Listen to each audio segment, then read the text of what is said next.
Welcome, welcome, welcome. Tonight we're talking about collocations. Let's see if I can adjust my camera a little bit here. I'm Dr. Priscilla. I'm a native English speaker and I live in the US. So welcome. Welcome to my non-native English speakers. Welcome to my amazing, amazing English speaking family, the community in which I live, and the one that I'm going to share with my non-native English speakers. And I'm going to say to my non-native English speakers, welcome home. I'm Dr. Priscilla, and I'm here. It is February 1. I hope that many of you were able to join me on January 1 through January 31st, when we actually had a vocabulary word every single day. And for those of you who were studious enough to participate, you should have 155 vocabulary words that you should be able to use with ease if you follow the procedures that I had recommended for you. Hello, Francisca. Guys, let me tell you about this amazing, amazing Francisca. Not only has she got one book, she's got two books. She has two books out and they are on Amazon. So please check those books out. I wish I had my copies with me, but I'm downstairs this evening. My books are upstairs, but I want to, and I will tell you all tomorrow, and I'll post it in the chat as well. Please check out her books because she is an amazing author. And what you're going to find, you're going to learn a lot about yourself and things that you never really thought of as you read her books. But tonight, and her book is about family. Tonight, I'm going to talk about family collocations. So this is a wonderful segue from telling you that you should take a look at her book and tonight's collocations. We're talking about collocations tonight. And if you were with me last night, we were talking about gender equality. Amazing how Francisca, that one little thread can weave itself into so many directions. But tonight we're talking about collocations. If you would like to become proficient in English, and you're often wondering, what is the special sauce? What is that secret sauce that makes English so credible, so inviting, so wanting? Part of it is the collocations. When you're able to use collocations correctly, that is your golden ticket. That is your golden ticket because most of the conversations that you embark upon and engage in, you are going to find collocations. Now, I have heard many non-native English speakers use the collocations, but it's something about the way that they're said when they're said correctly. There's a rhythm to them. The meaning is the same, but there's a rhythm in saying them the way that speakers of English uses collocations. So basically, I'm going to tell you this. Collocations is your key to expanding your vocabulary and your English fluency. In the month of January, we developed fluid vocabulary. Not so much that the vocabulary was out of context, but the vocabulary was not used in the way of collocations. So in the month of February, for the full month of February, I will be talking about collocations. So jot down on your calendar that I will be online most nights at 8 p.m. Eastern time. The only reason that I won't be here at 8 p.m. is because life happens and I have other things that I will have to do. But for the most part, I will be here. In fact, I think I'm going to commit, but not say it tonight. I can record and have it post at 8 p.m. For those of you who are going to be loyal and you're looking for me, and there's something about being loyal as well. But for the month of February, I will have something for you about collocations. If you have not subscribed to my YouTube channel, I want you to go right now and subscribe to my channel. Be sure to like the channel. If you like the channel, click the bell so that you will be aware of when I'm going live or when I have uploaded a video. With that said, I'm going to talk to you about collocations. All of this is not in my head, but the majority of the collocations that I'm going to speak to you about, I am quite familiar with them. As I'm telling you now, we're going to talk about collocations related to the family. One of the first things that you might hear someone say when you're in those casual conversations, is this your family? Is this your immediate family? Is this your extended family? So what exactly does it mean when one says, is this your immediate family? This is a collocated word: immediate family, extended family, family tree, family members, distant relative. And there is more. But let's talk about these now. The immediate family will be your brothers, your sisters, your parents. Your brothers and sisters are called siblings. That is your immediate family. Your extended family will be your aunts, uncles, nephews, nieces, and to a certain extent, your cousins. And if you think about it, we could go back to the beginning of time and find out that we all are related to each other. But we're not going that far to call those individuals our extended family, because those will be your distant relatives. So we've got our family members, our immediate family, and the extended family. We talked about the family tree. In the South, which is where I live, we have what is traditionally known as family reunions, where we get together. We may have cookouts, we may have barbecues, but it's a group of people who are our relatives, our extended family, our immediate families. We all get together and we have food and worship and eat together.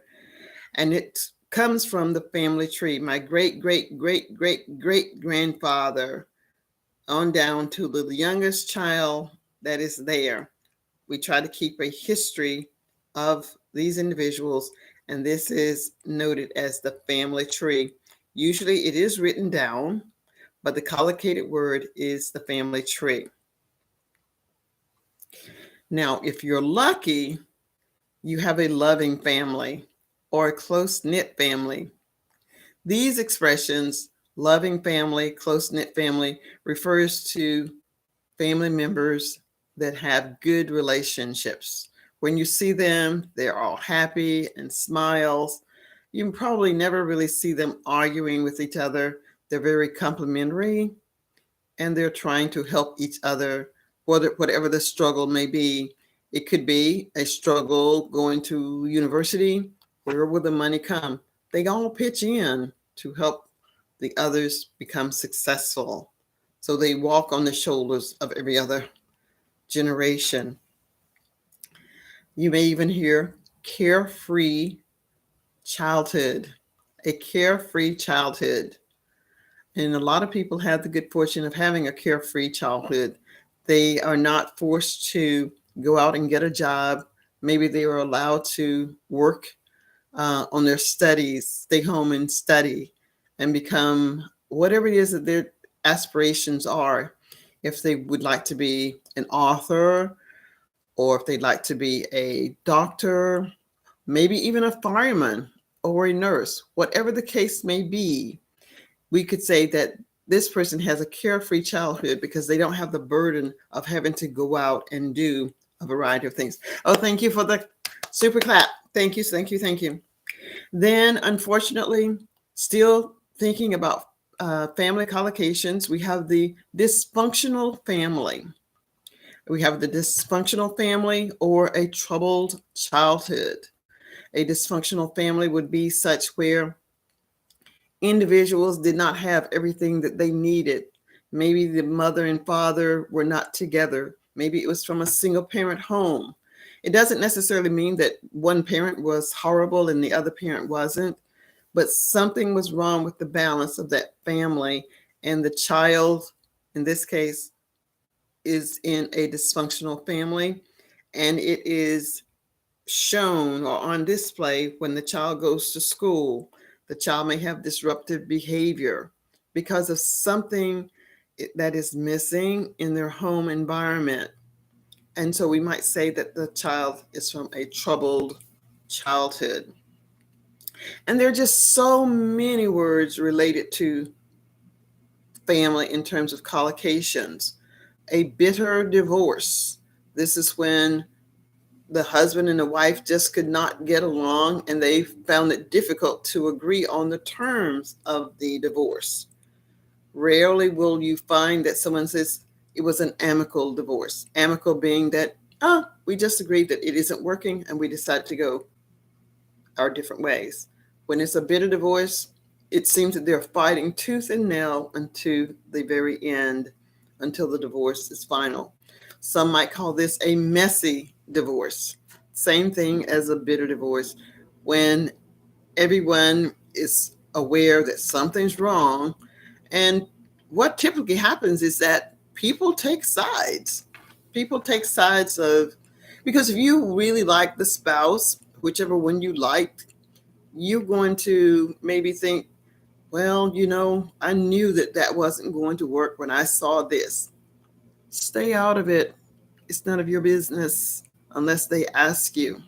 And most likely they're not going to ask you. When there is a messy divorce, there is a settlement. Usually if there's property, there is a divorce settlement.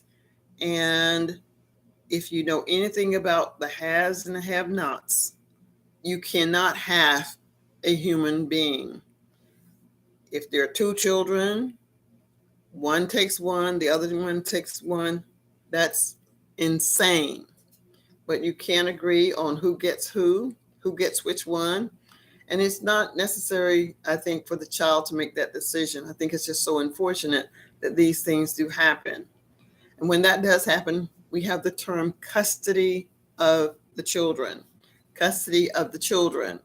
That is another collocation. So when you're reading these things in the newspaper or you're seeing these things, look at this. These were all of my authors coming on tonight. Whoop, whoop. Just Tara Hall is on. Hi, Tara. Guys, when I come in tomorrow, I'm going to come downstairs with my books. I'm coming downstairs with my books so you all will know that my tribe, my family, we are awesome. We are nothing but writers and authors. You can follow Tara on Instagram. You can find more about her on Instagram and see what charge she is leading. She is definitely another force to be dealt with. You will learn a lot from following her. So tonight we're talking about family collocations. I like to keep my discussions to 20 minutes. The reason I like the 20 minutes right now is because I myself am developing my brand of being online and coming on YouTube. And I don't want to overwhelm myself by saying that I'm going to come on and stay for 30 minutes or an hour. That is coming.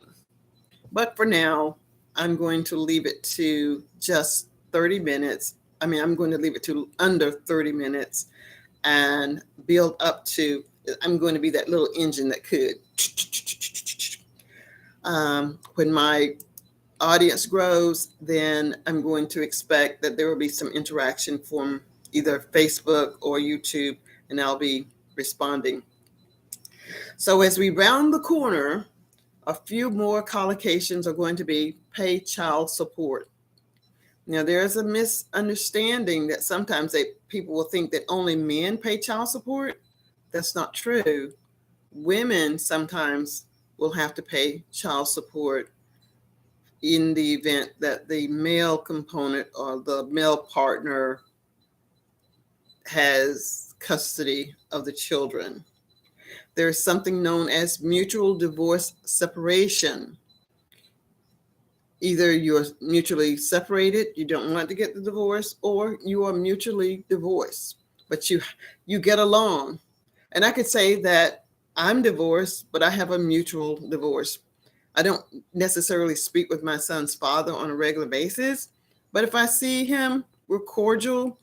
I don't have any qualms with him. I don't think he has any qualms with me. It just didn't work. And we have a son together. So we are very respectful to each other. And it just works. It just works. So on good terms with each other. So we are on good terms with each other. So that works for me. It works for him. The last four that I'm going to talk about are gets pregnant. These are family-oriented terms. If a woman gets pregnant without being married or in a relationship, she is a single mother. She's known as a single mother if she's pregnant without being married. And then there are those who are pregnant and they decide that they do not wish to keep the child. There are two things that they can do. They can have an abortion, that is, have the baby removed, hopefully medically, from their bodies. Or once the baby is born, they can give the baby up for adoption. So for tonight, I've given you quite a few terms for family, and these are called collocations. If you missed the first part, the thing that I said is this. If you are a non-native English speaker and you want to quickly embrace the English language with speaking, it is a good idea to learn collocations. Collocations may sound like slang, but they're not slang. There's a difference, and we'll talk about those differences some other time. But these are collocations that you can use, and they're, in many cases, easily understood by the English speaker. The non-native English speaker knows the words, but the thing is, when they say them, I'm talking about the non-native English speaker, when they say them, they usually say them backwards. I don't know why that is. For example, let's see which one. They may say the custody is joint. It's the same thing, but it's joint custody. Joint comes first, custody comes second.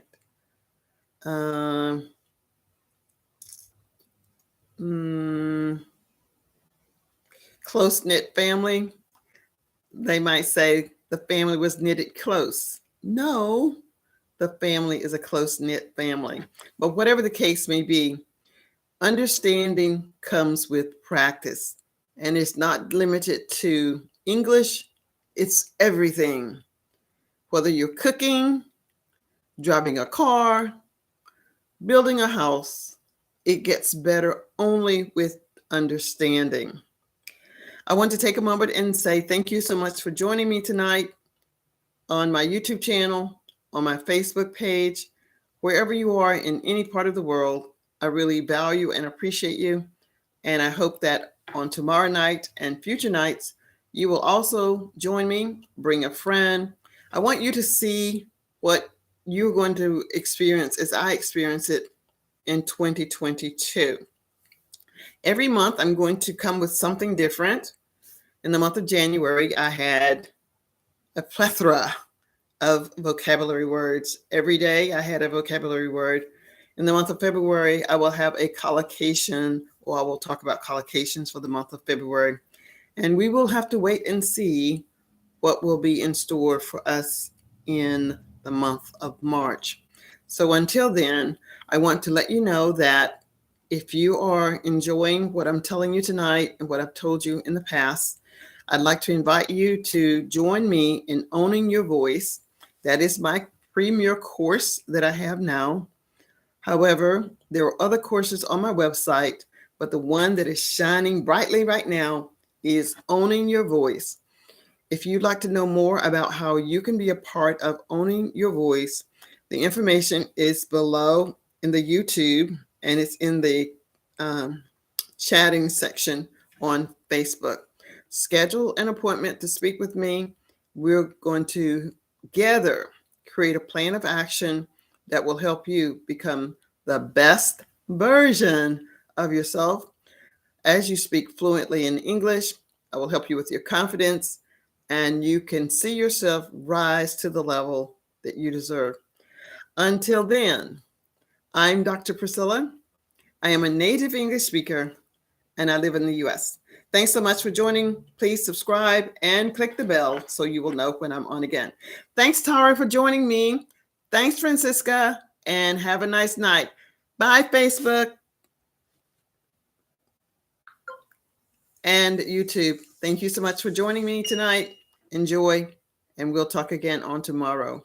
Bye for now.